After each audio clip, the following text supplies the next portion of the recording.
नमस्कार दोस्तों, मेरा नाम है विजय कुमार। आप देख रहे हैं कॉमिक्स पिटारा चैनल को। तो चलिए दोस्तों, राज कॉमिक्स में महानागायन सीरीज के रक्त पर्व की द्वितीय खंड को शुरू करते हैं। तो आप देख सकते हैं इसका कवर पृष्ठ जो कि कुछ इस तरह का है। तो चलिए इसकी शानदार स्टोरी को हम शुरू करते हैं।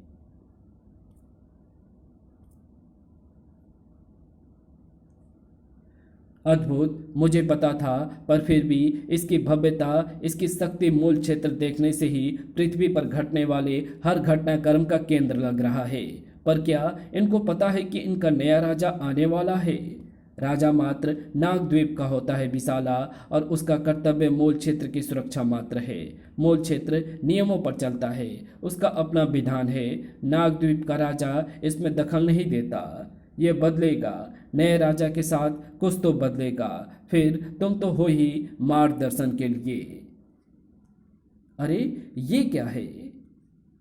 ये कालदूत नहीं बता पाएंगे। यहाँ का विधान स्वयं मूल क्षेत्र के नियमों के अधीन है। मैं मूल क्षेत्र का अमात्य हूँ। बताइए, क्या जानना है आपको? ये क्या है? ये धरती घड़ी है, द अर्थ क्लॉक। जो पीले रंग के क्षेत्र हैं वे संयुक्त सत्ता सरकार यानी ग्रेट ग्रुप ऑफ गवर्नमेंट यानी ट्रिपल जी के अधीन है। हरे रंग के क्षेत्र हमारे मित्र और व्यापारिक केंद्र हैं, हमारे लिए भयकारक नहीं है। और ये लाल क्षेत्र, ये क्षेत्र अन्य शक्तियों के अधीन है। ये सबसे बड़ा क्षेत्र महाद्वीप नगर गमत है। इसमें पहले लगभग 300 देश थे, अब सब एक देश हैं, भीष्म भैरव के अधीन। भीष्म भैरव अपराजित, अति क्रूर और मल युद्ध में प्रवीण है। ये हमारे लिए सबसे बड़ा शत्रु है। काली शक्तियों के पृथ्वी से जाने के बाद भी ये अभी तक उनके संपर्क में है।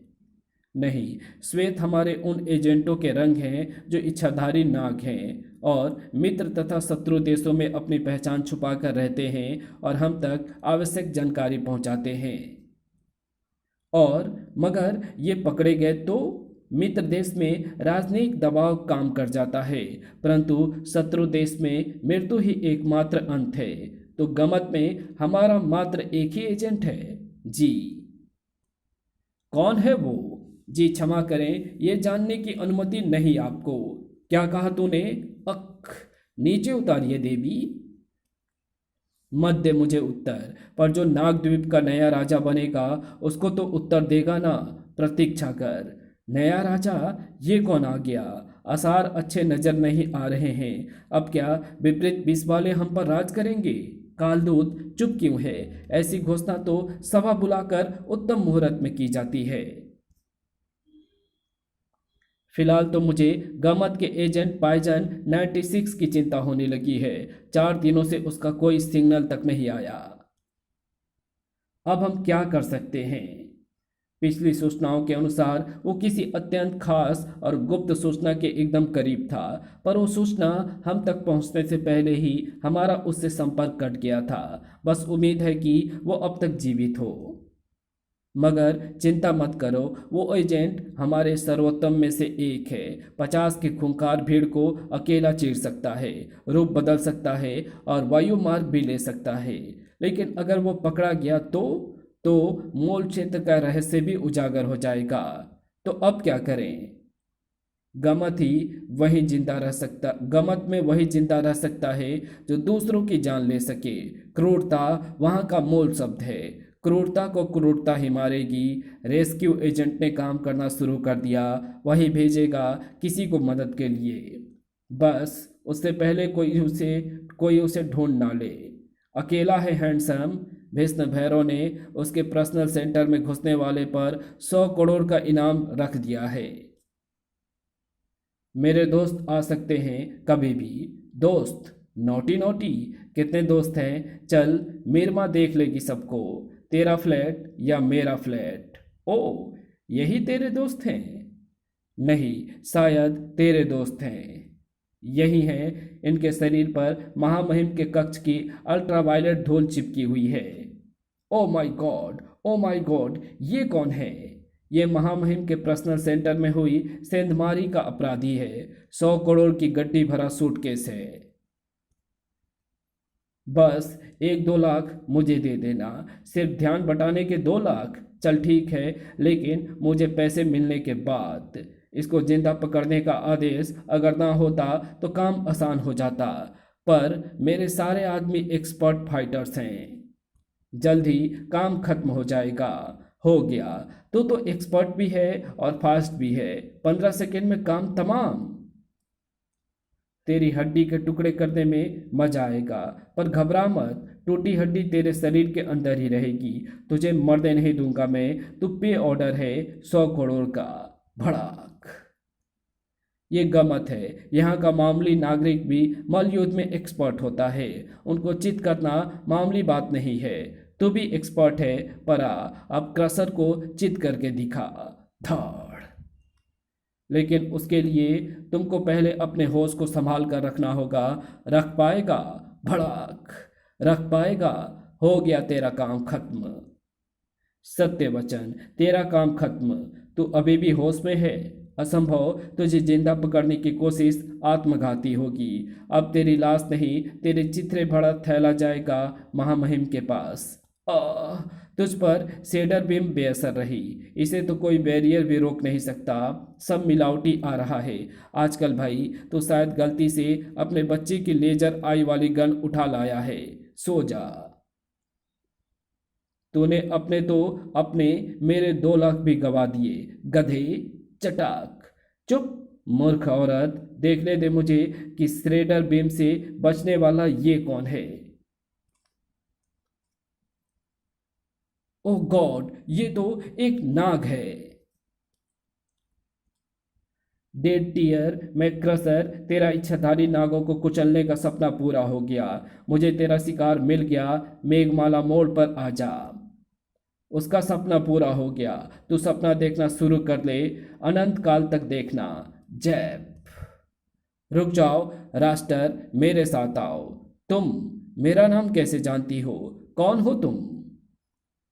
काली 671, और मैं तुम्हारे बारे में बहुत कुछ जानती हूँ। जब तुम भीष्म भैरव के पर्सनल सेंटर में घुसे थे तो मैं भी वहीं पर थी।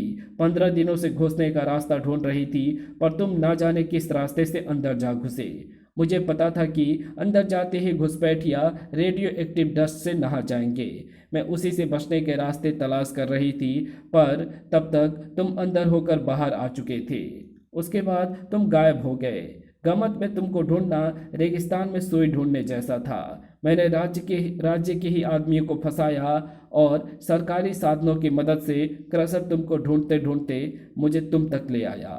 तो तुम उसी क्रसर के साथ हो, मैं जानता था। क्रसर का काम खत्म, क्रसर खत्म। मैं भीष्म भैरव की दुश्मन हूँ। हमारी एंटी आर्मी गमत को भीष्म भैरव से मुक्त कराना चाहती है। शुभकामनाएं। इससे ज़्यादा मैं भला और क्या दे सकता हूँ? वो जानकारी जो तुमने भीष्म भैरव के पर्सनल डाटा बैंक से चुराई है, तुम वैसे भी उसे लेकर गमत से बाहर नहीं जा सकते, लेकिन उस जानकारी से मैं तुम्हारा काम कर सकती हूँ। भीष्म भैरव को मार सकती हूँ। मैं गमत से बाहर बहुत आसानी से निकल जाऊंगा। तुम जानती नहीं मैं कौन हूँ। मैं जानती हूँ तुम नाग हो। अब तक पूरा गमत ये बात जान चुका होगा। क्रसर ने तुमको पहचान कर सबको मैसेज भेज दिया है। अब मुझे सच्चाई बताने के लिए तुम्हारे पास 4 पल हैं, क्योंकि 4 पल बाद तुम उस मोड़ पर होगे जहाँ पर तुम्हारी प्रतीक्षा कर रहा है undefeated zombie wrestler fighter dead tier. इस पर ना विष असर करेगा, ना ये दर्द महसूस करेगा, और रही इसे मारने की बात तो ये पहले से ही मरा हुआ है। अब आगे जाओ और मुझे इशारा तभी करना जब तुम मुझे गुप्त राज बताने को तैयार हो। तुम सीढ़ियां उतरना शुरू करो। भड़ाक। तुम्हारे नीचे उतरने तक मैं इसको वहीं पहुंचा दूंगा जहां इसे होना चाहिए। धम। कब्र में जोम्बी को तो वहीं होना चाहिए। तो ये था गमत का सबसे खतरनाक रेसलर जो नागमानव तक को बकसता नहीं था। पर आज के बाद ये भगवान से अपने गुनाह कब लुभाएगा। धड़। चलो अब टाइम काउंट शुरू करते हैं। देखते हैं कि तुम कितनी देर में मुझे बुलाओगे। 1 2 3। ये संभल चुका है। अब 2 ही रास्ते हैं, या तो नाग शक्तियाँ जागृत करनी होगी या फिलहाल यहाँ से भागना पड़ेगा। 4, 5, 6। ये क्या? धाड़! ये गमत है। यहाँ का हर कोना, हर जगह एक फाइटिंग रिंग है। एक बार फाइट शुरू हो गई तो जब तक फैसला ना हो जाए कोई जा नहीं सकता। 7, 8। अभी भी तेरी सांस चल रही है। बता दे वो रहस्य। 9, 10। इस पर कोई वार असर नहीं करेगा। नाग रूप प्रकट हो रहा है। मृत्यु शायद निकट है। ये रहस्य मेरे साथ परलोक नहीं जाना चाहिए। बता देना चाहिए रहस्य। पर ये लड़की झूठ बोल रही हो तो? तू कौन है बाइकर? हट जा। ये फाइटिंग रिंग है। जा, इसे छोड़ कर जा। जाऊंगा, पर इसके साथ जो मुझे मिलता है मेरा हो जाता है, फिर वो कहीं नहीं जाता। अगर तू इससे बाहर नहीं गया तो ये रिंग प्रोटेक्टर गार्ड्स तुझे, आईवीन, उखाड़ दे। जमीन से उगे इन रोबोट प्रोटेक्टर गार्ड्स को ये गए गार्ड्स। तू पागल हो गया है क्या? तूने गमत का सबसे बड़ा अपराध किया है। मृत्युदंड मिलेगा तुझे, और वो दूंगा मैं। पर इतना साहस दिखाने वाला तू है कौन? कहाँ से आया है? Bar code 203 from Madagascar. Madagascar? वो तो काला पानी है। वो महाद्वीप तो दुनिया भर की जेल है। यानी तुम कैदी हो? वहीं से तो निकलना है मुझे, और ये नाग मेरा एग्जिट पास है। ये तेरा दुनिया का एग्जिट पास है। देख अपने चारों तरफ। अब या तो फाइट खत्म होगी या तू टूरिस्ट है। गमत के फाइटिंग रिंग कभी नहीं टूटता। एक जाएगा तो दूसरा ज़ॉम्बी रिंग में आ जाएगा। तो सिर्फ मेक डॉग्स के दम पर ज़ॉम्बी डेड टियर को चुनौती दे पा रहा है ना? तो देखा, हम भी एक नहीं कई हैं। सभी के सभी रेसलर ज़ॉम्बी हैं। जब मुझे 50 शख्स घेर लेते हैं तो मैं 50 से लड़ने में समय खराब नहीं करता। एक को चुन लेता हूँ, फिर उसे 50 जितना मारता हूँ। बाकी 49, इंसान हो या ज़ॉम्बी, सब भाग जाते हैं। मेरा वो एक शिकार है तू। तुझे तो मैं जानता हूँ। तू डोगा है। मुझे मुझे तेरे से नहीं लड़ना। लड़ाई खत्म। अभी फाइटिंग रिंग मौजूद है और नतीजा अभी हुआ नहीं है। मुझे ना दर्द होगा, ना मेरा एक भी कतरा निकलेगा, पर तेरे खून के पनाले बहेंगे। और फिर गमत की उस फाइटिंग रिंग में क्रूरता की नई मिसालें तय हुई। चारों तरफ से होते जानलेवा वारों को नज़रअंदाज करके, शरीर में लगे दर्जनों घाव से बहते रक्त के झरनों को अनदेखा करके अपने चुने हुए प्रतिद्वंदी पर वार पर वार किए जा रहा था। प्रतिद्वंदी जो गमत के सर्वोत्तम रेसलर में से एक था। एक ऐसे लड़ाकों के सामने था जो भय का पैमाना था, आतंक का पर्याय था और क्रूरता की मिसाल था। हड्डी टूटने की आवाज़ें बंद ही नहीं हो रही थी। पता नहीं किस किस शरीर की और कहाँ कहाँ की हड्डियाँ कड़क रही थी। और जब अपने ही रक्त से नहाया आतंक का रूप उठकर खड़ा हुआ तो गमत के उस फाइटिंग रिंग में सिर्फ एक धड़ पड़ा था। उसके हाथ और पैरों की हड्डियों को तोड़कर पैंट की पॉकेट की तरह पलटकर उसी के शरीर में घुसा दिया गया था, अनंत काल तक इसी अभिशप्त अवस्था में रहने के लिए। ओ गॉड, असंभव! डेड टियर को फाड़ दिया। ये भीष्म भैरव अब इस नाग को नहीं, तुमको ढूंढेगा। भीष्म भैरव, उससे भी मिलना है। सुना है कि वो हर शाम अपने प्राइवेट फाइटर रिंग में कुश्ती लड़ता है। सच में? सच है। पर उससे कुश्ती लड़े ऐसा गमत में कौन है? रोबोट, विशाल रोबोट से मल युद्ध लड़ता है भीष्म भैरव। ओह, डरता क्यों है? भय का अंश तो तेरे अंदर डाला ही नहीं गया है। पर तुम वहां जाकर मरने के अलावा और करोगे क्या? गमत से बाहर हमको सिर्फ भीष्म भैरव ही भेज सकता है, वरना मृत्यु भी यहाँ से जीवित बाहर नहीं जा सकती। मैं तो मात्र मृत्यु दूत हूँ। आह, दिखा अपनी क्रूरता, फाड़ डाल मुझे। आ आ अद्भुत मल युद्ध था वो। 20 टन के हत्यारे रोबोट से 250 किलो के इंसान का सामना था। सिर के टुकड़े हो रहे थे और सिर पैदा हो रहे थे। भीष्म भैरव के अमरत्व के बारे में सुनी गई कहानी कपोल कल्पित नहीं थी। और ना ही मनगढ़ंत थे उसकी अमानवीय शक्ति से जुड़े किस्से। इस्पात की मोटी चादर में गड्ढे हो रहे थे, पेच ढीले हो रहे थे, सर्किट शॉर्ट हो गया। एक दिल दहला देने वाली गर्जना के बाद 20 टन भारी मशीन के गिरने की ध्वनि ने गमत की इमारतों के सारे शीशे चटका दिए। रोबोट ग्लेडिएटर में चीखने का प्रोग्राम तो था, पर उसको प्रयोग में लाने का मौका उसको नहीं मिला। जय महाविष्णु, ये तो मरम्मत योग्य भी नहीं रहा। इसको भी सागर में वही जल समाधि दे दो जहां हमारे हाथों से सदगति पाए अन्य सैकड़ों क्रूर योद्धा रोबोट दफन हैं। तुम दूरबीन से सुन भी सकती है, लिप रीडिंग, होठों की हरकत को पढ़ सकती हूँ। अब क्या करोगे? भीष्म भैरव के पास चलेंगे, सिर्फ वही हमको गमत से जीवित बाहर भेज सकता है। उसको क्या ट्रेवल एजेंट समझ रखा है? वो सिर्फ एक ट्रेवल बेचता है, मौत का सफ़र अनंत दिनों और रातों के लिए।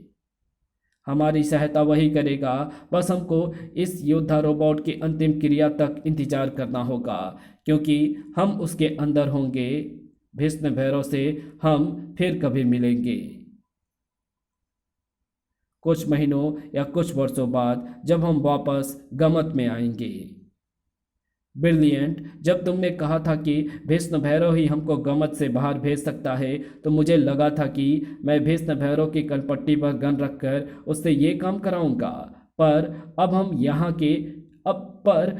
यहाँ से कहाँ जाएंगे? हर तरफ हजारों मील तक समुद्र है। मैं संपर्क बना रहा हूँ, हमको लेने यान आ जाएगा। बस हमको सीमा से बाहर जाना पड़ेगा, फिर हम दोनों और मैं। तुम्हारा क्या? तुम्हारा तो घर है गमत, वापस चली जाओ, हमारे पीछे क्यों लगी हो? भीष्म भैरव के अमरत्व का रहस्य जाने बगैर मैं वापस गई तो बचूंगी नहीं। वैसे भी मेरी मदद के बगैर तुम लोग यहाँ तक पहुँच भी नहीं पाते। डोगा ने कहा, दो ही जाएंगे तो दो ही जाएंगे, मैं नहीं जा पाऊंगा। हम एजेंट परास्त होने के बाद जीवित नहीं रहते, हमारा अवसाद ही हमारा विष बन जाता है। मैं शायद यान आने तक भी नहीं बचूंगा। तो मेरा क्या होगा? मैं तो आया ही था ये मानकर कि तू मेरा मैड अगास्कर का गेट पास बनेगा। मरना नहीं, वरना कसम से मार डालूंगा। कम से कम ऐसा तो मत कर, उस सीक्रेट को तो हमें बताकर मर। लो, इस पर मैंने पूरा रहस्य लिख दिया है। इस कोड भाषा को सिर्फ वही पढ़ सकता है जिसने तुमको मेरे लिए भेजा है। पर जल्दी करना, 3 घंटे बाद ये यंत्र स्वतः नष्ट हो जाएगा। विदा। ओ मर मत। उफ, ये तो गया और जाते जाते एक पहेली और खड़ी कर गया। हमारे पास जानकारी है पर नहीं है। इसकी मौत मेरे लिए मुसीबत पैदा कर गई। अब यह ना समझ लिया जाए कि मैंने इसको मार डाला। वो साबित करना मुझ पर छोड़ दो। मैं इससे रहस्य उगलवाने के चक्कर में इसकी तब से लगातार रिकॉर्डिंग कर रही थी, पर वो सबूत पाने के लिए तुमको ये रहस्य पता चलते ही मेरे साथ शेयर करना होगा। पर तुम्हारे जैसा कुख्यात इंसान इस चक्कर में कैसे फंस गया? मैड अगास्कर प्रिजन आइलैंड में मैं एक डॉन का पीछा करता हुआ पहुंचा था, पर वो वहां नहीं था। मैड अगास्कर में घुसना आसान था, निकलना असंभव। मैं एग्जिट के तरीके ढूंढ रहा था। तभी मुंबई से मेयर ने मुझे ढूंढने के लिए मैड अगास्कर के जेल चीफ से संपर्क किया। उन्होंने बताया कि ये नागबानो मुंबई के पुलिस कमिश्नर को काट कर गमत भाग गया है और मुंबई पुलिस इस नागबानो को गमत से वापस लाना चाहती थी। अब मुझे मेयर से एक जवाब चाहिए। बदले में तुम्हें क्या ऑफर दिया गया? मैड अगास्कर आइलैंड प्रिजन में बंद एक हत्यारा। क्यों मत पूछना। मेयर से क्या जवाब चाहिए तुमको? पहले एक था, अब 2 हैं। 2? हाँ, पहला तो ये है कि वो मेयर इस नागबाणों की गुप्त भाषा कैसे पढ़ सकता है, और दूसरा ये कि मुझसे झूठ क्यों कहा गया कि इसने कमिश्नर को मारा है, क्योंकि उस कमिश्नर को तो मैंने मारा था। अब तुम जिंदगी भर निश्चिंत नहीं बैठ सकते। तुमने भीष्म भैरव को उसके मांद में घुसकर चुनौती दी है, गमत से भागकर उसको शर्मिंदा किया है। वो तुमको जिंदा छोड़ ही नहीं सकता। क्या आदेश है महाभीष्म? इनको देखने वाला ये ड्रोन मिनी न्यूक्लियर मिसाइल से लैस है, कहिए तो इसे मार गिराया जाए। इसके पास आपसे संबंधित जो भी डाटा है वो भी यही धुआं बन जाएगा। नहीं, वो डाटा तो अब तक कई लोगों तक पहुंच गया होगा। ये सुपर स्पीड इंटरनेट है कंगीला। इनको ऐसे मारा तो कायरतापूर्ण कृत्य लगेगा। इस अपराधी डोगा का एक ही दंड है कि इनको गमत लाकर घूसों लातों से पीट कर मौत के घाट उतार दिया जाए। यही मल मृत्यु देना हमारी परंपरा है। वैसे भी आजकल मूल क्षेत्र से संचालित होने वाली हर देश अपने यानों को मैग्नेटिक एक शील्ड से सुरक्षित रखते हैं। भीष्म भैरव की दोनों बातें गलत थी। न डाटा बाहर गया था और न ही उसका हेलीकॉप्टर अभी तक मैग्नेटिक एक शील्ड में था। मैग्नेटिक शील्ड ऑन की। ओह, नागवानों को देखकर होश फाख्ता हो गए थे। पहले कभी देखा नहीं था ना। लो, कर दिया। मैग्नेटिक शील्ड ऑन हुई और पायलट के होश उड़ गए। अरे अरे, नीचे लो कॉप्टर, नीचे लो। क्या क्या हुआ? क्या था? एक औरत थी, खड़ी खड़ी थी हवा में। ठरक थोड़ी कम कर, अब तुझे हवा में भी औरत दिखने लगी। पर सही कह रहा है तू, किसी को बता दिया तो लाइसेंस से हाथ धो बैठेगा। पर यार, औरत तो थी, लाल आंखें, गले में खोपड़ी, शक्तिशाली तांत्रिक स्वरूप था। तो धंधा बदलकर गेमिंग में जाने की तो नहीं सोच रहा ना? ब्रह्मांड के एक सिरे का तिनका हिलाओ तो ब्रह्मांड के दूसरे कोने पर कंपन होती है। एक छोटी सी हरकत कहाँ से कहाँ तक, क्या से क्या करवा सकती है, इसका पता सिर्फ ईश्वर को होता है। हेलीकॉप्टर की मैग्नेटिक शील्ड के चालू होने से पैदा हुए कंपनों ने नगीना की कैद की दीवारों को पल भर को कमजोर कर दिया और नगीना को आज़ाद होने का मौका मिल गया। देखने में तो ये एक संयोगवश हुई घटना थी, पर इसका असर बहुत दूर तक होना था, इस लोक के परे, सहस्त्रकाल गृह तक। अब हमको किधर जाना चाहिए एंथोनी? यहाँ तक तो हर 10 कदम पर कई नए रास्ते दिखने लगते हैं। यहाँ से बाहर निकला कैसे जाएगा? यहाँ से बाहर सिर्फ दो ही स्थितियों में जाया जा सकता है, या तो निशावली की इच्छा से, या तुम्हारा शरीर जैविक आकर्षण से तुम आत्माओं को बुला ले। पर तुम्हारे शरीर मृत हैं और निशावली ऐसा करेगी नहीं। पर तुम तो अपने नाती के शरीर में वापस जा सकते हो। हमारे साथ सजा क्यों भुगत रहे हो? ओह, आगे एक द्वार दिख रहा है और रास्ता यहीं पर समाप्त हो रहा है। शायद यहाँ से बाहर निकला जा सकता होगा। ये क्या है एंथोनी? पता नहीं, परंतु अगर आगे जाना है तो यही एकमात्र रास्ता दिख रहा है, वरना हमको अनंत काल तक यहीं खड़े रहना पड़ेगा। तो चलो, सोचना क्या है? ये कौन सी जगह है? ये जगह तुम जानते हो एंथोनी? मैं पता लगाने की कोशिश कर रहा हूँ कि यहाँ से बाहर जाने का कोई द्वार भी है या नहीं। ठीक है, पता करो, तब तक हम आसपास देखते हैं। कोई परित्यक्त नगर लगता है। शायद यहाँ की आबादी इस नगर को त्याग कर कहीं और जा बसी है। ये क्या टकराया? ये तो कांच की जैसी शीशी है, पर ये पदार्थ कुछ और ही है। यानी इस दुनिया में जो प्राणी हैं वे उन्नत भी हैं और कुशल भी। इस बंद शीशी के अंदर जीवित सी देखने वाली ये गुड़िया कैसे गढ़ी हुई होगी? मुझे भी एक गुड़िया मिली है, पर ये आश्चर्यजनक है। इसकी शक्ल तो सिकांकी नेवले से हूबहू मिलती है। इसको तो नागपाशा ने मार डाला था, पर इतना बड़ा संयोग कैसे हो सकता है? भागो, वापस चलो सहस्त्रकाल गृह के बवंडर में, जल्दी। क्या हुआ एंथोनी? यह सहस्त्रकाल गृह में सोल हंटर्स का क्षेत्र है। यहाँ आने वाली कोई भी आत्मा वापस नहीं जाती, ना मृत्यु लोग, ना यम लोग, बस सृष्टि के अंत तक यहाँ कैद होकर रह जाती है। पर ये सोल हंटर्स हैं कौन, और ये आत्माओं का करते क्या हैं? खाते हैं। आत्माएं ही इनका भोजन है, और जो ये तुरंत नहीं खा पाते उसे भविष्य के लिए शीशियों में सुरक्षित रख लेते हैं। Black cat? क्या? मैं वापस सहस्त्रकाल गृह में नहीं जाऊंगा एंथोनी, अभी नहीं। ये रीचा की ब्लैक कैट की आत्मा है। रीचा जैसी करोड़ों आत्माएं बंदी हैं यहाँ। तुम लोग जाओ, अगर गया तो यहाँ से जाने वाली आखिरी आत्मा मेरी होगी। आत्मा तो तुम्हारे पास कोई शक्ति नहीं है। तुम सब मिलकर एक सोल हंटर्स को भी नहीं रोक सकते, और यहाँ पर तो लाखों सोल हंटर्स हैं।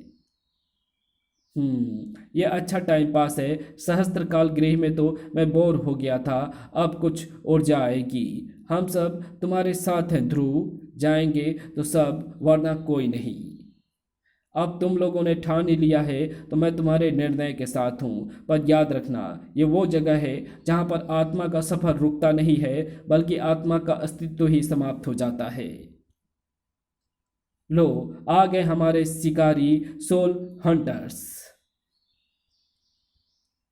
ब्रह्मांड के रक्षकों की आत्माएं अब अपने अस्तित्व से हाथ धोने वाली थी, क्योंकि उनको अपने दुश्मन के बारे में कुछ नहीं पता था और सोल हंटर्स को उनके बारे में सब पता था। ये लड़ाई नहीं थी, ये संहार था। पास पास पुण्य आत्माओं की आकृतियों पर कसते चले गए, और फिर उनकी आकृतियां प्लाज्मा बोतल में कैद होती चली गई, और अब सोल हंटर से पुण्य आत्माओं को निगलने का सब्र नहीं हो रहा था। अब पुण्य आत्माओं के अस्तित्व के समूल नाश के बीच में कोई खड़ा था तो सिर्फ एंथोनी, क्योंकि मात्र वही किसी जीवित शरीर से जुड़े होने के कारण शक्ति जुटा पा रहा था, पर हर पुण्य आत्मा को वो कब्र नहीं दे सकता था। कुछ की नियति सोल हंटर्स का आहार बनकर ही अपने अस्तित्व का अंत करना था। अस्तित्व की यात्रा समाप्त हो चुकी थी दोनों सोल हंटर्स की। पता नहीं कैसे, पर मैं एकाएक अपनी जैविक ऊर्जा से संपर्क कर पा रहा हूँ। मैं भी, अब ये सोल हंटर्स इतनी आसानी से हमको काबू में नहीं कर पाएंगे। मैं भी अपनी जैविक शक्ति से संपर्क कर पा रहा हूँ। अब बस हमको वो तरीका ढूंढना है जिससे हम इन आत्माओं को भी सोल हंटर्स का आहार बनने से रोक पाए। पर ये कैसे संभव हुआ? तुम्हारे शरीर तो मृत अवस्था में है। कुछ तो हुआ है जिसका हमको भान नहीं है। वैसे दूसरों की मदद करने की ठान लो तो भाग्य अपने आप अनुकूल होता जाता है। इसका लाभ हमको सोल हंटर्स के सभी शिकारों को स्वतंत्र करके उठाना चाहिए। फिलहाल इस पर विचार करो। सहमत?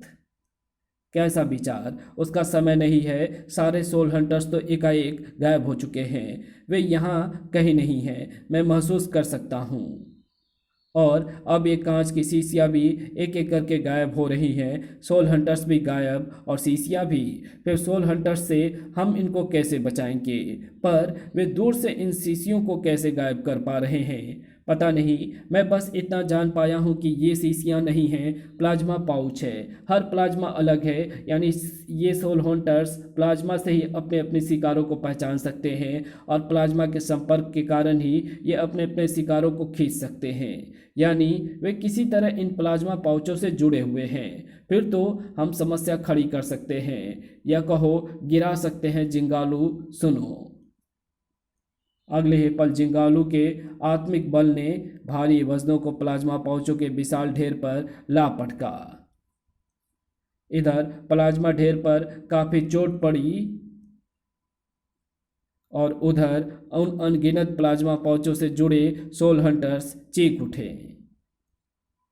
ये सामने आ गए हैं। इससे पहले कि ये कोई और चाल चलें, टूट पड़ो इन पर। इनको सिर्फ बेबस आत्माओं का शिकार करने की ही आदत है, लेकिन जैविक शक्ति से जुड़ी हमारी जैसी आत्माओं के स्पर्श से ही ये नष्ट हुए जा रहे हैं, और इनके साथ इनके बनाए प्लाज्मा पाउच भी नष्ट हो रहे हैं। आत्माएं आज़ाद हो रही है,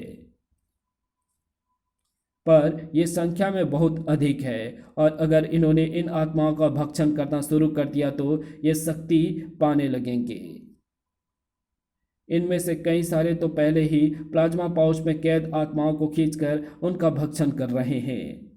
हम संख्या में कम हैं, इस गति से भी इनके 10% को भी नष्ट नहीं कर पाएंगे। फिर ये धीरे धीरे ऊर्जा पाकर हम पर हावी हो जाएंगे। काश हम भी असंख्य होते।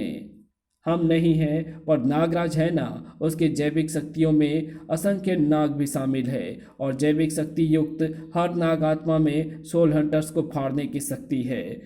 सोल हंटर्स तेजी से नष्ट होने लगे हैं और उनके द्वारा बंदी बनाई गई आत्माएं तेजी से आजाद होने लगी है। और आत्मा का आत्मा से मिलन हुआ, किताबी शब्दों में ये कई बार बयां हो चुका है, पर आज ये वास्तविकता थी। इहलोक के परे दो आत्माएं एक दूसरे को अपलक निहार रही थी, पर मिलन के साथ बिछो भी आता अवश्य है। चलो ध्रुव, समय कम है। जब तक शारीरिक शक्तियों से तुम पुण्य आत्माओं का संपर्क है, तब तक हमें मृत्यु लोक का रास्ता तय कर लेना चाहिए। ब्लैक कैट के कारण ही इतनी आत्माओं का अस्तित्व नष्ट होने से बचा है ध्रुव। अब तुम ये नहीं सोचोगे कि ब्लैक कैट के लिए तुम कभी कुछ नहीं कर पाए। अभी तो जनता ने अलंध्या को जीतने के लिए तुम सबका सम्मान भी नहीं किया है। उनको अब मौका मिलेगा, क्योंकि अब हमको बीच में रोक सकने वाला कोई नहीं है। देखना, तुम्हारे जीवित होते ही पूरी दुनिया हिल उठेगी। वे आ रहे हैं। कौन? पुण्य आत्माएं। लेकिन अभी इनके शरीर के अंदर के विषाणु पूरी तरह गए नहीं हैं। इनमें आश्चर्यजनक बदलाव तो हुए हैं, परंतु ये शरीर अभी भी इन्फेक्टेड है। जैसे जैसे ब्रह्मांड रक्षक अपनी शक्तियां पा रहे हैं, वैसे वैसे तंत्र शक्तियों से क्षति हुए उनके शरीर स्वस्थ होते जा रहे हैं। हमें और समय चाहिए। नगीना द्वारा खींची गई शक्तियां जैसे जैसे वापस हो रही थी, ब्रह्मांड रक्षकों के शरीर ज़ॉम्बी संक्रमण पर नियंत्रण पाते जा रहे थे। परंतु अभी तो खतरा मौजूद था और वास्तविक था। ओ, ये अग्नि स्तंभ क्या है? ये तो इन शरीरों को खाक कर देगा। मात्र पल भर का समय था। भयंकर अग्नि और ज्वलनशील शरीर के संपर्क में इसको कोई नहीं रोक सकता था, सिवाय जय के। शाबाश जय, तुमने दिमाग से काम लिया, वरना।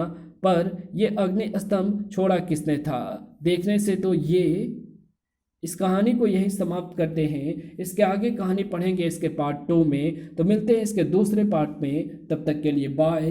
अगर आपको ये वीडियो पसंद आई हो तो इस वीडियो को लाइक शेयर कमेंट ज़रूर कर देना। चैनल पे नए हो तो चैनल को सब्सक्राइब कर ऑल नोटिफिकेशन को सिलेक्ट ज़रूर कर लेना। Thanks for watching my videos.